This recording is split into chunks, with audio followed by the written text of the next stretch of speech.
So this is about the Ethereum ETF. He goes off on it. This was very good to see. I love Jack. But the thing to keep in mind here is that there are so many. I put out a clip the other day about Ethereum, and it was the day before Ethereum shot up in price. And so, of course, as soon as that happened, there was a bunch of dweebs in my comments saying how, this. Somebody said this aged like cream in the sun or something like that. Cream sitting in the sun for 2 days. That's how well this aged. No, it didn't. Like, these people are absolutely delusional. Anybody who's into Ethereum or thinking that they're going to buy some of this Ethereum ETF, you're delusional. It's not even a real thing. And before we watch this, I watched a 10-minute clip of Michael Saylor today, and it looked like he was on a podcast with some crypto bros, as people call them, some altcoiners. And it was a 10-minute video. I was going to show up, but I figured it was way too long. He just kept saying the same thing in different ways. But the thing that he said about Ethereum was 3 things. It's not ethical, it's not economical, and it's not technically sound.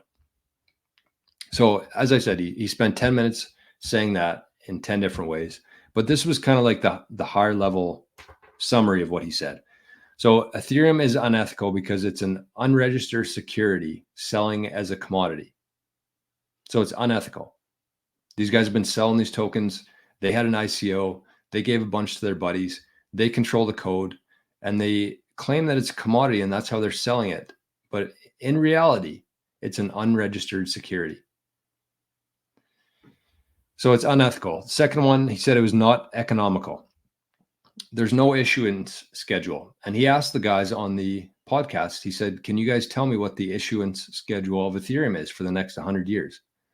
And they just went dead silent, said nothing. And Michael Saylor said, well, yeah, because nobody knows what it is. There's no issuance schedule.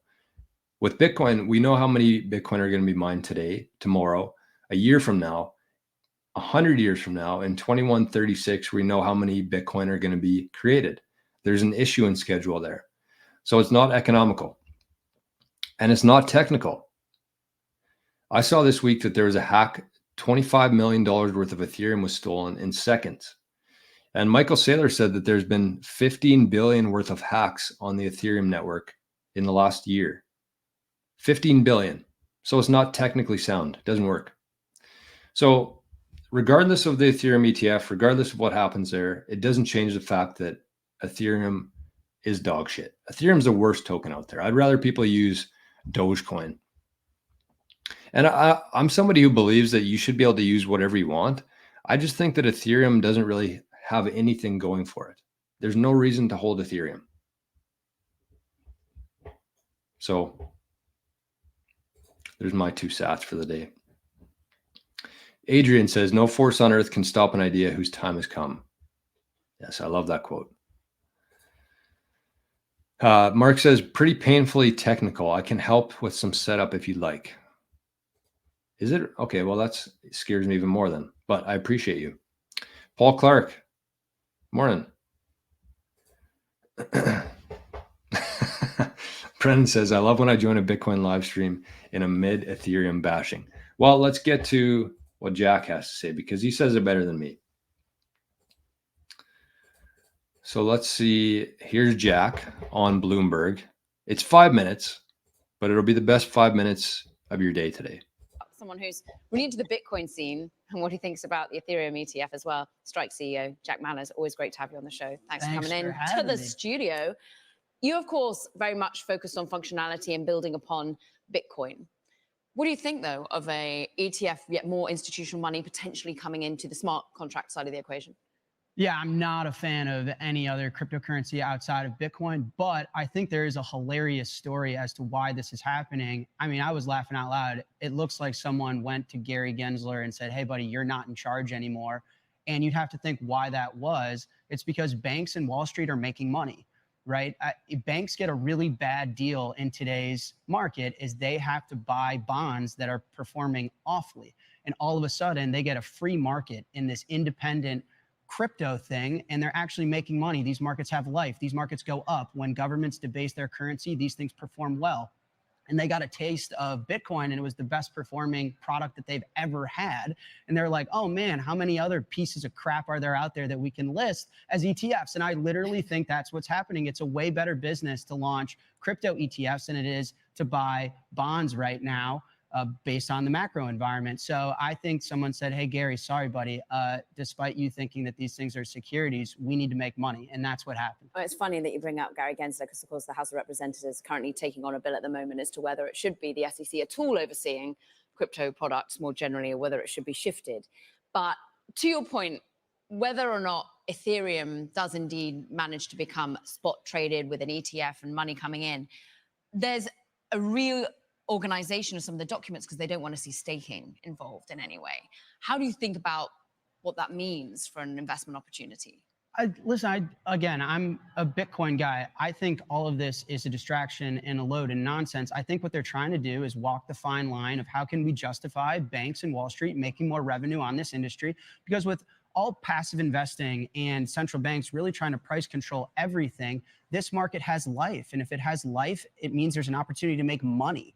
Volatility is a good thing. People on Wall Street like volatility. So they're trying to find a way to justify and make happy and peace with existing securities laws while giving these Wall Street and these big banks like JP Morgan an ability to monetize this space and actually make money, because the business they're in right now is awful. I mean, you're needing to buy bonds, lend money to the government, and not get paid the growth that they're Equities have been doing quite well. I mean, there are certain parts of the I get your point though. Financial institutions still been doing quite well in the rest of the markets, but there's potentially a role for banks to play here, which could also be going through regular. Yeah, but I think, listen, the S&P 500 is dominated by what, like the top 7 companies, and they're all tech companies. Tech companies don't care about the cost of capital. They don't need business loans.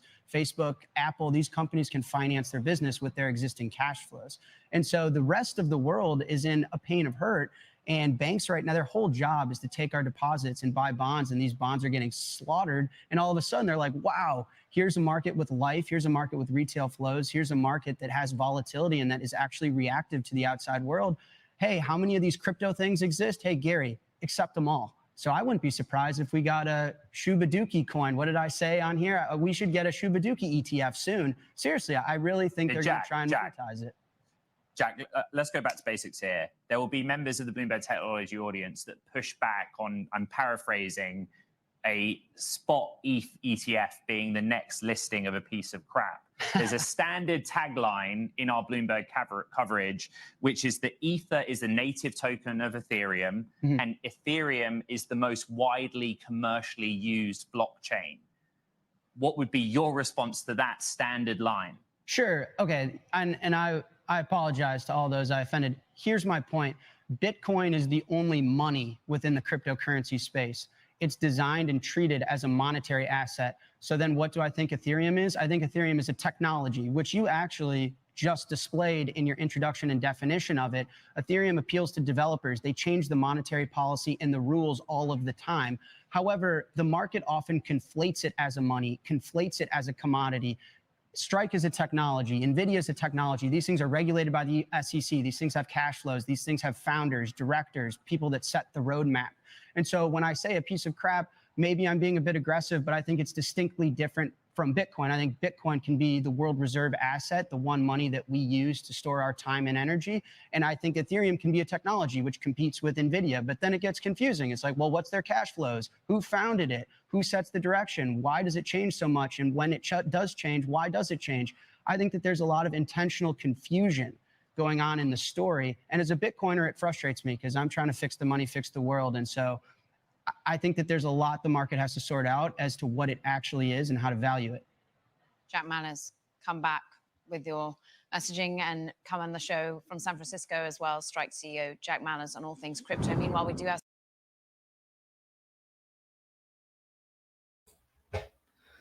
I told you. He says it better than me. I mean, after hearing that, nobody in their right mind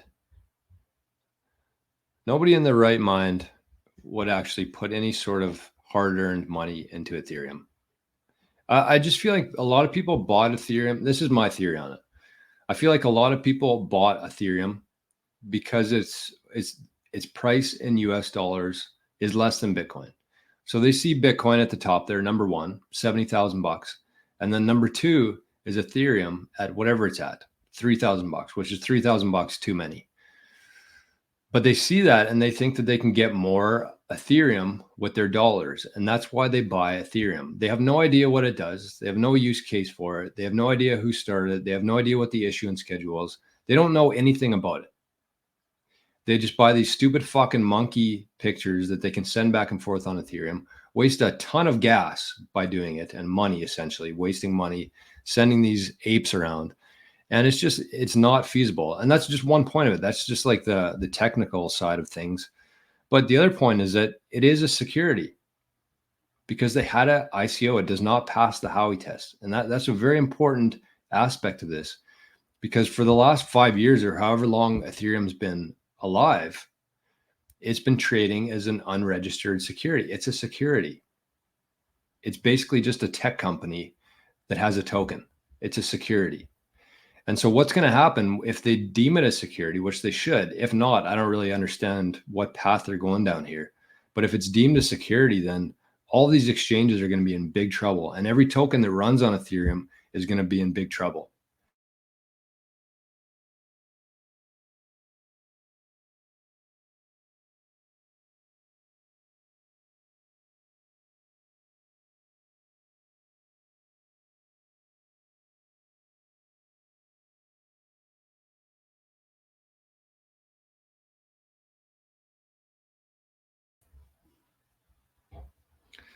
Whoops. Must have said too much. They cut me off.